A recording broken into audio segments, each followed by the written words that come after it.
This video is for the Catholics, especially Catholics who do not live in Los Angeles, California. It's important to me that you understand, really everyone, but especially Catholics not living in LA, that you understand how the Catholic Church in LA, in particular the LA Catholic Diocese, how it responded to COVID for well over 2 years straight, okay? And I welcome your responses to this. Hopefully they are respectful. I want to know whether you think that this response as a church in LA County, whether it is remotely defensible. So, a couple of days ago, I made a video about as respectfully as I possibly could about my experience being a Catholic, being raised Catholic, going to Catholic school all of my life up through 12th grade. Two things for which, as I said in the video, I am immensely grateful. Then leaving the church, being atheist, agnostic at times, and then in 2021, feeling the call to come back to God. And I would have gone back to a Catholic Mass because at the time, that's all I knew. If I wanted to go back to God, why would I not go back to a Catholic Mass? But at the time, and this was pretty far into 2021, all of the Catholic churches in Los Angeles were requiring masks and also very, very much pushing the COVID shot. I would go on parish websites of parishes near me and it would say things like, be pro-life, get the vaccine. And neither of those things sat right with me. So I was forced by necessity, if I wanted to go back to worship God in a community, I was forced by necessity to look for Christ, to look for that worship service outside of the Catholic Church. I would have gone back to the Catholic Church, but my conscience told me that I could not. And when I tell you that, wearing a mask didn't sit right with me, having the shot pushed on me didn't sit right with me, you have to understand that LA had one of the most stringent, longest lockdowns and responses to COVID in the nation, okay? LA County had a mask mandate for 2 years straight. So from March 2020 until March of 2022, without ceasing, there was an indoor mask mandate, okay? For a period of about 6 months, I could not walk into a bar or a restaurant and be served indoors. I could not go to events. Now, is that the end of the world? No, it's absolutely not. But is it right? Is it American? Is it just that I or anyone else as a law-abiding citizen be barred from going into a public place in the state, in the city that I pay taxes in and have for my entire adult life, just because I don't have the right medical papers? Is that right? Is that the American way? Well, no, it's actually not. And when you tell me, oh, it's not the end of the world, what I hear you saying is that you would like to live in a world wherein we let everything go as long as it's not the end of the world. And I think we can do better than that. You also have to understand that I, and millions of others, this is not exclusive to me, I had already lost several jobs due to LA's response to COVID. I never saw those jobs again. I had been badgered into staying home, not seeing my family. I had complied with everything. I had complied with every little thing. And now here it was 2021 and the shot is being pushed on everyone. And I already knew, and I know this is, again, not exclusive to me, that the vaccine passports were coming.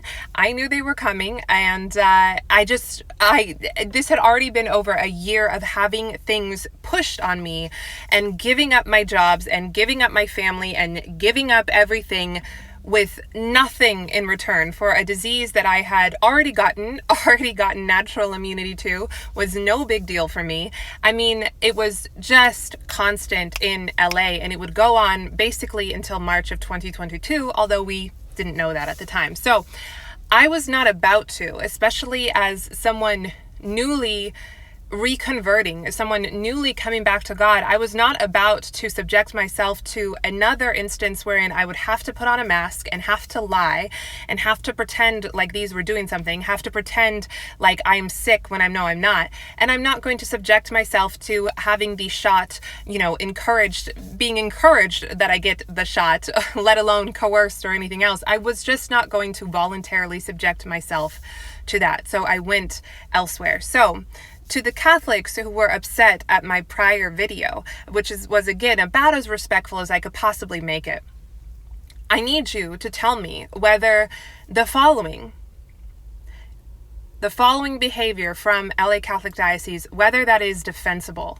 in your eyes. And if it's not, what would you suggest that someone in my position do? So from spring of 2020 until October of 2022, LA Catholic parishes wholly, no pun intended, bent the knee to the government. When the government said shut down, the LA Catholic parishes shut down.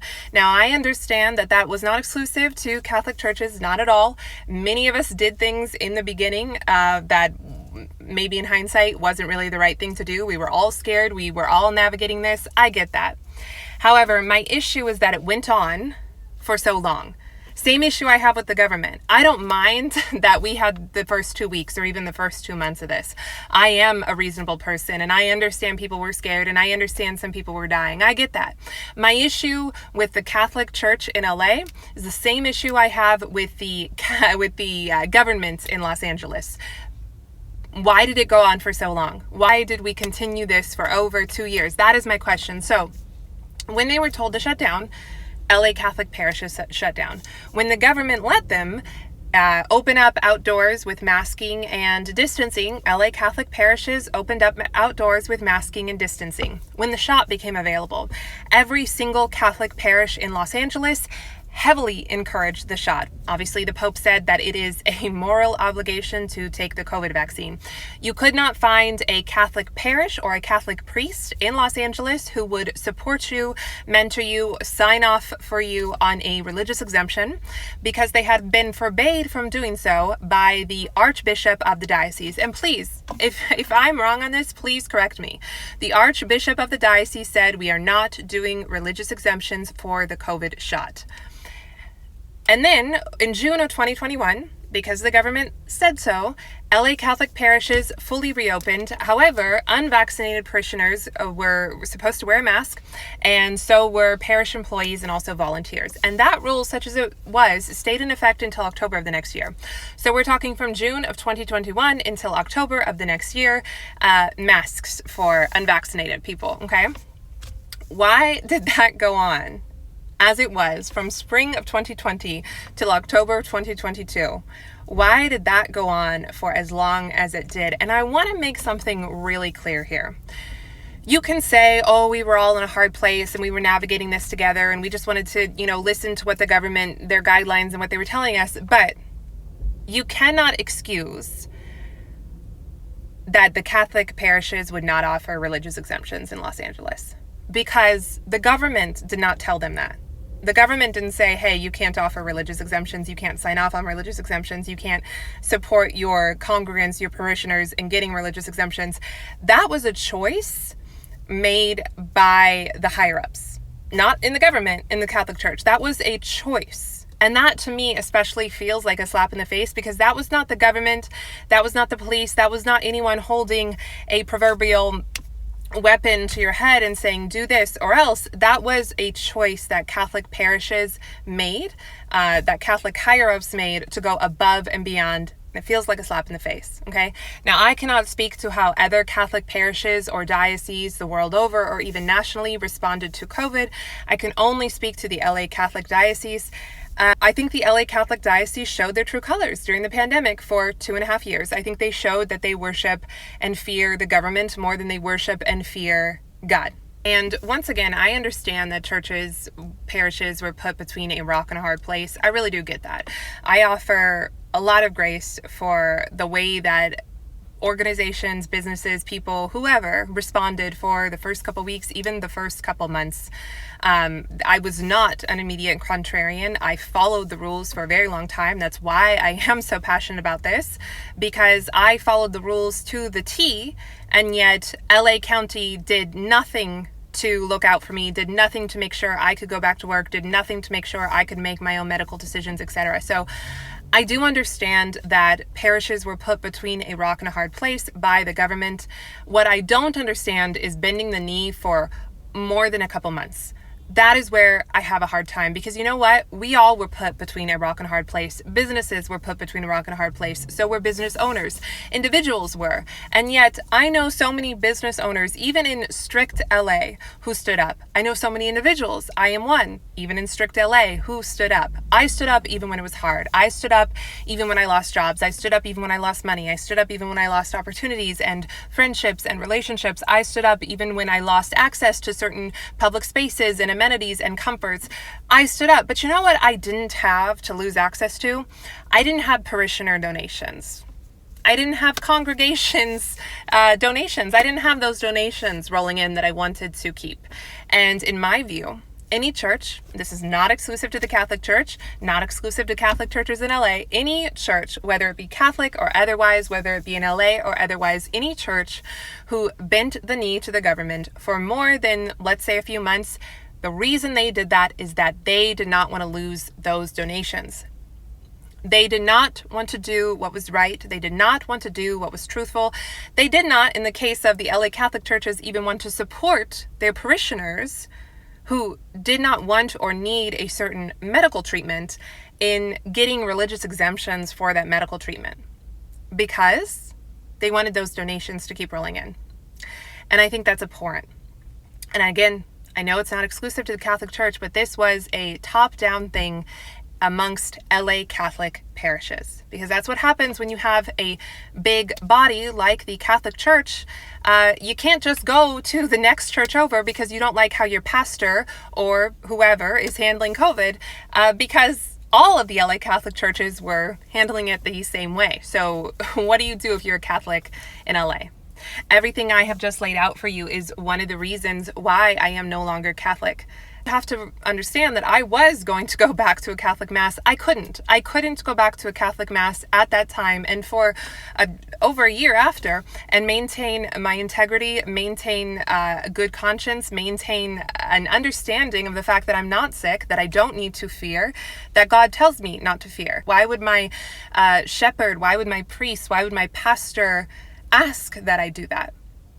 So it is one of the reasons that I am no longer Catholic, because I cannot, in good conscience, entrust the spiritual leadership to a man or to men who don't have at least as much courage as I do, who are not aware enough to see past BS, and are not strong enough, are not courageous enough to stand up and call out BS when they see it. How can I trust a man or men like that to lead me spiritually if they can't even stand up and speak the truth? How can I do that? I can't.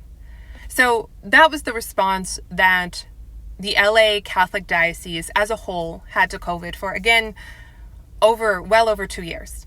And again, I understand that there is grace offered in the beginning when none of us knew what was going on, but to not know what's going on for over 2 years, I find that inexcusable. And to know what's going on, but to be too afraid to say something and speak the truth, I also find that inexcusable. And if nothing else, I cannot, in good conscience, entrust, as I said, spiritual leadership to people who are unable to see the truth, and when they do see the truth, unable to speak it. So I welcome any Catholic to tell me whether what I've laid out here is defensible, and if I'm just supposed to move on from it, especially the part about the religious exemptions, without any sort of reconciliation, without any sort of even discussion about it, any kind of, dare I say, apology for what was done to these Catholics in LA. Correct me if I'm wrong. Was there an apology? Was there a recognition of we handled this poorly by the Catholic Church in LA? Correct me if I'm wrong, please. Pope Francis also says that it is a moral obligation to take the coronavirus vaccine. In a sit-down interview on Italian television yesterday, the Holy Father said those who do not receive the vaccine are playing with their own lives and the lives of others. Joining us now with more details is EWTN News Rome correspondent Colin Flynn. Colin, good to see you. So what more did Pope Francis say about receiving the vaccine? Good evening, Tracy. Well, in a TV interview last night here in Italy, Pope Francis said it was everyone's ethical duty to take the COVID-19 vaccine and that he was in line to receive it as early as this coming week. In the interview, Pope Francis said it was an ethical choice because you're gambling with your own health, with your life, but also you're gambling with the lives of others. The Pope has also, of course, Tracy, on a number of occasions said that everything must be done to ensure the vaccine is available to all, not just those living in wealthy and first world countries. Now, in this interview, he spoke about a memory from his childhood in Argentina when they had the polio epidemic, and he recalled many children being left paralysed from it, and he talked about how everyone was desperately awaiting a vaccine. So he went on to say that he would be getting the COVID-19 vaccine and that it must be done. Pope Francis, of course, is 84 years of age, and when he lived in Argentina, he had part of one of his lungs removed after suffering an illness, which puts him now in a very vulnerable category. In fact, Vatican News over the weekend, Tracy, reported that the Pope's doctor, Fabrizio Soccorsi, had died due to complications from COVID-19. He was in hospital being treated for cancer, and he was 78 years of age. I also understand Pope Francis mentioned the political unrest that we're experiencing here in the United States. What exactly did he say about that? Well, Tracy, when he was asked about the protesters who stormed Capitol Hill, Pope Francis said that he was astonished. He said that these people took a path against the community, against democracy, and against the common good. He also condemned the violence in his Sunday address after the Angelus, saying, "I reiterate that violence is always self-destructive. Nothing is gained by violence and so much is lost." And in his TV interview, he said he was glad what happened was exposed. Quote, "I thank God this broke out and we can all see it well because this can be remedied, right?" End quote.